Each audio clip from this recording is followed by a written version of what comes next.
the Nazis ever bomb. America's industrial might and scientific innovation connected here. Golden globe ও critics choice অ্যাওয়ার্ডসে পুরস্কার জয় দাপট দেখানোর পর এবার বাফটা অ্যাওয়ার্ডেও রাজত্ব ধরে রাখল ক্রিস্টোফার নোলান পরিচালিত ও সিলিয়ান মার্ফি অভিনীত ওপেনহাইমার। এবছর সর্বোচ্চ 13টি মনোনয়ন পেয়ে সিনেমাটি জিতে নিয়েছে 7টি বাফটা পুরস্কার। বাংলাদেশ সময় সোমবার 19 ফেব্রুয়ারি সকালে লন্ডনের রয়্যাল ফেস্টিভ্যাল হলে বসেছিল 77তম ব্রিটিশ একাডেমি ফিল্ম অ্যাওয়ার্ডসের আসর। এই আসরে যেন শুধুই ক্রিস্টোফার নোলানের ওপেনহাইমার ছবিরই জয় জয়কার। সেরা পরিচালক থেকে শুরু করে সেরা ছবি, সেরা অভিনেতা সহ 7টি বিভাগে পুরস্কার জিতেছে এটি।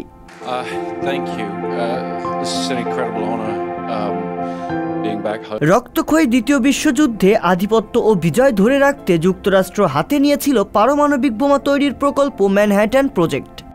প্রকল্প প্রধান বিজ্ঞানী যে রবার্ট ওপেনহাইমারকে আখ্যা দেওয়া হয় পারমাণবিক বোমার জনক হিসেবে। সেই বিজ্ঞানী ওপেনহাইমার ও পারমাণবিক বোমা তৈরির গল্প নিয়েই সারা জাগানো সিনেমা ওপেনহাইমার তৈরি করেন পরিচালক ক্রিস্টোফার নোলান।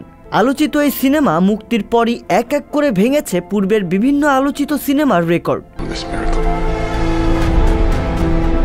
বাফটায় সেরা সিনেমা হয়েছে ওপেনহাইমার। ছবিটির জন্য সেরা পরিচালকের পুরস্কারও জিতেছেন ক্রিস্টোফার নোলান। এ সিনেমায় রবার্ট ওপেনহাইমারের চরিত্রে অভিনয় করে প্রধান চরিত্রে সেরা অভিনেতা হয়েছেন কিলিয়ান মার্ফি। এর বাইরে পার্শ্ব চরিত্রে সেরা অভিনেতা হয়েছেন রবার্ট ডাউনি জুনিয়র। তাছাড়া সিনেমাটোগ্রাফি, এডিটিং আর গানেও সেরা খেতাব পেয়েছে আলোচিত সিনেমা ওপেনহাইমার।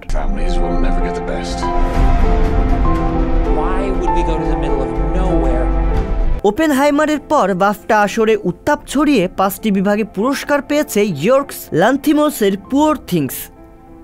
ছবিটি সেরা অভিনেত্রী সহ সেরা পোশাক, মেকআপ ও চুলসজ্জা, production design, special visual effects পুরস্কার পেয়েছে। এবছর বাফটায় সবথেকে বড় বক্স অফিস সিনেমা নির্বাচিত হয়েছে গ্রেটা গারউইগের বারবি। অন্যদিকে লিওনার্দো ডি ক্যাপ্রিওর অভিনীত killers of the flower moon ছবিটি 9টি বিভাগে মনোনয়ন পেয়েছে। তবে গোল্ডেন গ্লোব ও ক্রিটিক্স চয়েস অ্যাওয়ার্ডস এবং বাফটা জয়ের পর এবার ওপেনহাইমারের নজর অস্কারের দিকে। চলচ্চিত্র বিশ্লেষকদের মতে ওপেনহাইমারের হাতে উঠতে যাচ্ছে অস্কারের সেরা সিনেমার পুরস্কার। 10 মার্চ যুক্তরাষ্ট্রের লস অ্যাঞ্জেলসের ডলবি থিয়েটারে অস্কারের জমকালো অনুষ্ঠান আয়োজিত হবে। রিয়াজুল ইসলাম, সংবাদ প্রকাশ।